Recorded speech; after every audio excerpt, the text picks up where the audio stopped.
बच्चों, जब लक्ष्मण जी परशुराम जी को क्रोधित कर दिया तो क्रोधित होते परशुराम जी ने लक्ष्मण जी को कहते हैं कि तुम अपने माता पिता की चिंता का कारण मत बनो, क्योंकि तुम मेरे फावड़े को नहीं जानते हो। इसका प्रभाव इतना पर यह अत्यंत प्रभावशाली और भयंकर है। यह गर्भ में पल रहे शिशुओं तक को मार देने वाला है। यह बात सुनकर के लक्ष्मण जी कहते हैं कि तो कहते हुए मुस्कुराते हुए लक्ष्मण जी बोले, मृदु वाणी कोमल स्वरों में मधुर वाणी में कहा कि इसी प्रसंग का वर्णन है। लक्ष्मण जी हंसते हुए बोलते हैं, बिहसी लखन बोले मृदु वाणी, अहो मुनि सुमा हाँ भट जानी,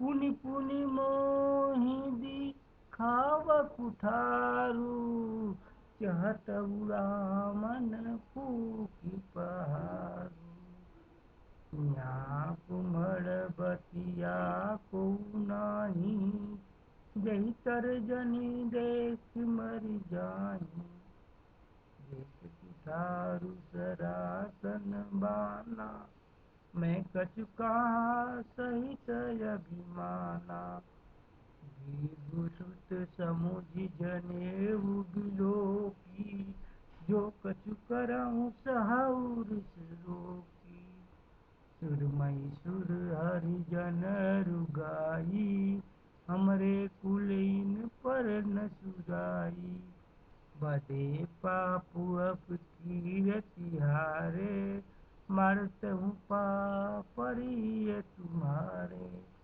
कोटि पुलिस सम बचन तुम्हारा, कोटि पुलिस सम बचन तुम्हारा, व्यर्थ धरऊँ धनुबान कुठारा, जो बिलो की अनुचित कहूँ समहु महामुनि, सुनि सरोष भृगुवंश मणि, बोले गिरा गंभीर। जब परशुराम जी क्रोधित होकर के लक्ष्मण जी से कहते हैं कि तुम मेरे फावड़े के प्रभाव को नहीं जानते हो, और जिसके कारण तुम अपने माता पिता के चिंता का कारण बन रहे हो, क्योंकि मेरा फावड़ा इतना भयंकर है कि जिसके प्रभाव से ही गर्भ में पल रहे बच्चे की भी हत्या हो जाती है। यह बात सुनकर के लक्ष्मण जी मुस्कुराते हुए कहते हैं, बिया से लखन बोले मृदुबाली, माने मैंने फरसे की भयंकरता को सुन करके लक्ष्मण जी हंसते हुए मधुर वाणी में कहा, अहो मुनीश महाबटमानी, हे मुनि श्रेष्ठ, आप तो बहुत बड़े योद्धा दिखाई दे रहे हैं। माँ भट्ट महान योद्धा, मैंने माना कि आप बहुत बड़े महान योद्धा हो, लेकिन पुन पुन मोहि दिखाव कुठारू, आप तो मुझे बार बार अपना जो फावड़ा है उसको दिखा रहे हैं, जैसे मानो चहत रामन फूक, मानो उत्प्रेक्षा अलंकार के माध्यम से तुलसीदास जी कह रहे हैं कि लक्ष्मण जी कह रहे हैं कि आप अपने फावड़े को ऐसे मुझे बार बार दिखा रहे हैं जैसे अपने फूंक से पहाड़ उड़ा देना चाहते हैं। आपके सामने जो भी है, यहाँ कुमड़ बतिया को नहीं, मने आपके सामने कोई कुम्हड़ा की बतिया नहीं है। करें कुम्हड़ा सीताफल होता है जिसको कुम्हड़ा कहते हैं, करें कि यहाँ कोई भी कुम्हड़े का नवजात फल नहीं है जो ये तर्जनी देख म जाए, जो आपके तर्जनी उंगली दिखाने से वह सूख जाएगा, सूख कर नष्ट हो जाएगा।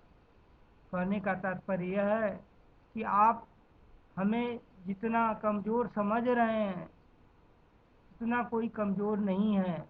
तो आपके इस क्रोध के से देख करके चुप हो जाएगा, शांत हो जाएगा। देख के कुठारू सरासन बाना, मैं कछु कहा सही तभी माना। करें मैंने तो आपका फरसा धनुष बाण सब कुछ देखकर ही जो कुछ कहा था, अभिमान पूर्वक कहा था। करें मुझे क्षमा कर दीजिए, मैं जो कुछ भी आपको कहा था वह आपकी वेशभूषा को देख करके कहा था। भृगुसुत समुझ जनेऊ बिलोकी, अभिमान पूर्वक कहा था। आप जो कुछ कहे जा रहे हैं मैं उसे अपना गुच्छा दबाकर इसलिए सहन करता जा रहा हूँ क्योंकि आप जनेऊ धारण करने वाले एक ब्राह्मण हैं, भृगुसुत और भृगु ऋषि के पुत्र हैं। आप भृगु मुनि के पुत्र हैं और आपकी जनेऊ को मैं देख करके जो कुछ कहूँ सहो ऋषि रोकी, जो कुछ आपने कहा इसलिए मैंने अपना गुस्सा दबाकर सब कुछ सहन किए जा रहा हूँ। सूर मैसूर, क्योंकि सूर मैसूर हरिजन अरुगाई, सूर देवता, मैसूर ब्राह्मण, हरिजन ईश्वर भक्त और गाय गाय। करें कि हमारे यहाँ हमारे कुल में जो देवता, ब्राह्मण और हर ईश्वर के भक्त और गाय पर जैसे प्राणियों पर वीरता नहीं दिखाई जाती, क्योंकि हमारे कुल पर इन्हें सुराई, सुराई माने वीरता, हमारे कुल में इन 4 लोगों पर ब्राह्मण, देवता, ईश्वर भक्त और गाय पर कभी वीरता नहीं दिखाई जाती, क्योंकि बधे पाप, क्योंकि इनसे युद्ध करने से, इनका वध करने पर पाप मिलता है। हारे अपकीरति, और हार जाने पर अपयश मिलता है। बढ़ता हूँ पापा रिय तुम्हारे, इसलिए हे प्रभु, हे नाथ, हे मुनि, आप मारेंगे भी तो मैं, आप मारते भी हैं तो मैं आपके पांव ही पड़ूंगा। कोटि पुलिस हम आगे कहते हैं लक्ष्मण जी, कोटि पुलिस करोड़ों वज्र के, पुलिस माने वज्र के समान।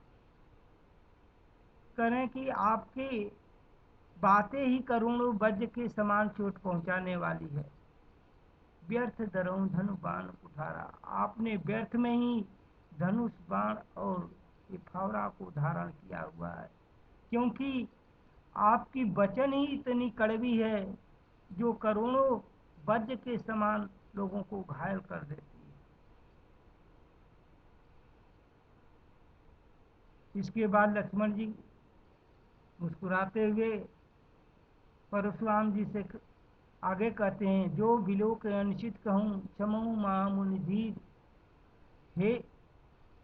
हे मुनिश्रेष्ठ आप धन्यवाद। धैर्य धारण करने वाले, जो बिलोक अनिश्चित कहूँ, आपने जो भी देखा कि यदि मैं जो कुछ भी कहा कहीं कोई उसमें अनुचित हो, कह दिया हो, तो मुझे आप माफ करिएगा, क्षमा करिएगा। सुनि सरोस वंश मणि, बोले इतनी बात लक्ष्मण के ऐसे वचनों को सुन करके भृगुवंश के मणि अर्थात परशुराम ने अत्यंत गंभीर वाणी में आगे बोला।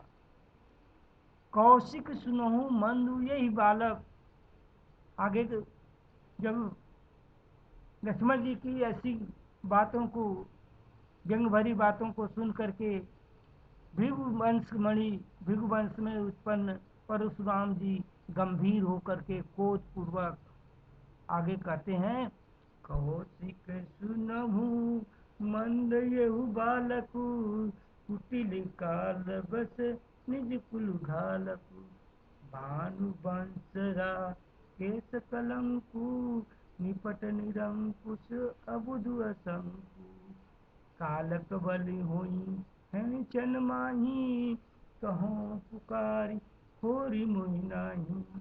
तुम हट कहूँ सो चहूँ बारा, कहीं प्रताप बलु रोष हमारा। लखन कहूँ सुजसु तुम्हारा, तुम अछत को बर नहीं पारा। अपने मुँह तुम आपन करनी, बार अनेक भांति बहु बरनी। नहीं संतोष तू पुनि कछु कहूँ, जन ऋष रोक दू सह दुख सहूँ। वीर व्रती तू धीर शोभा, गारी देत न पावहु शोभा। सुर समर करनी करही, सूर समर करनी करही, कहीं न जना वहीं आप। विद्यमान रण पाई कायर कतहि प्रताप। बच्चों, आगे जब लक्ष्मण जी की ये बातें सुन करके भृगुवंश मणि भृगु ऋषि के पुत्र परशुराम जी गंभीर क्रोधित होकर के वाणी में कहते हैं, कौशिक सुनो ये मंद तुम्हारे। कहते हैं कौशिक राजर्षि विश्वामित्र के लिए आया है। कौशिक सुनो मंद ये बालक, अये विश्वामित्र, ये जो बालक है यह मंद बुद्धि बालक है, अर्थात यह महामूर्ख है। करें यह बालक मूर्ख है, करें कुटिल, बहुत टेढ़ा है, सीधे वो समझने वाला नहीं है। काल बस, और यह काल की बुद्धि में काल के वशीभूत हो गया है, कुबुद्धि का बालक है, निज कुल घालक। इसके सिर पर काल मंडरा रहा है, यह अपने कुल का नाश करने वाला है। भानुवंश राकेश कलंकु, भानुवंश सूर्य वंश में उत्पन्न होकर के उसी तरह कलंक माने भानुवंश का, सूर्य वंश का यह उसी तरह कलंक है जैसे चंद्रमा में करें राकेश काला धब्बा दिखाई देता है। निपट निरंकुश अबुधु असंकी, यह पूरी तरह निपट, पूरी तरह निरंकुश, जिस पर अंकुश नहीं ले, उद्दंड शरारती बच्चा है। अबुध माने दुर्बुद्धि वाला, मूर्ख है, और संकु निडर है। करें कि यह जो बालक है यह एकदम निरंकुश है, उद्दंड है, बुद्धिहीन है, नासमझ है और निडर है। काल कलऊ हुई है क्षण माही, मैं आपसे कह रहा हूँ यह क्षण भर में मौत का शिकार बन जाएगा। काल के गाल में चला जा, हुई है क्षण माही, क्षण भर में ही यह काल के गाल में चला जाएगा। कहो पुकारी खोज मोह नाही, यह मैं आपको बता दे रहा हूँ कि फिर आप मुझे दोष मत दीजिएगा। तुम हटकऊँ जो चहूँ उबारा, यदि आप इसे उबारना चाहते हैं तुम हटकऊँ इसे रोक लीजिए।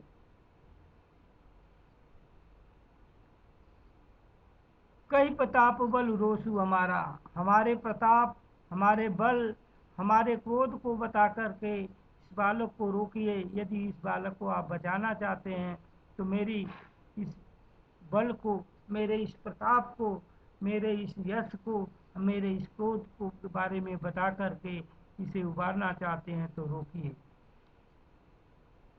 इतनी बात सुन करके लक्ष्मण जी ने परशुराम जी से कहते हैं, लखन कहूँ मुनि सुजस तुम्हारा। लक्ष्मण जी कह रहे हैं कि मुझे मालूम है, कह रहे हैं हे मुनि, आपका सुयश आपके सिवा इतना अच्छा, तुम ही अक्षत को बनने वाला। आपने इतनी बार वर्णन कर दिए हैं कि आपके सिवा इतना अच्छा वर्णन और कोई नहीं कर सकता। अपने मुंह तुम अपन बननी करनी करें, आप अपने मुंह से ही अपने कार्यों की बड़ाई कर किए जा रहे हैं, बार बार कर रहे हैं, बार बार उल्लेख कर रहे हैं अपने कार्यों को, अनेक बार भांति बहु करनी बरनी, माने अनेक बार आप वर्णन कर रहे हैं, अनेक तरह से वर्णन कर रहे हैं कि हमने ये किया, हमने ये किया, मेरे प्रताप को आप नहीं जानते हो।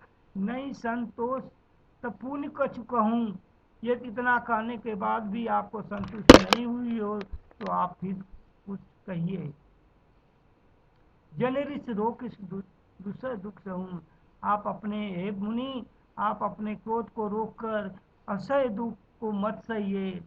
वीरवती तुम धीर शोभा, आप वीरव्रती हैं, वीर व्रत धारण करने वाले धैर्यवान और क्रोध रहित व्यक्ति हैं।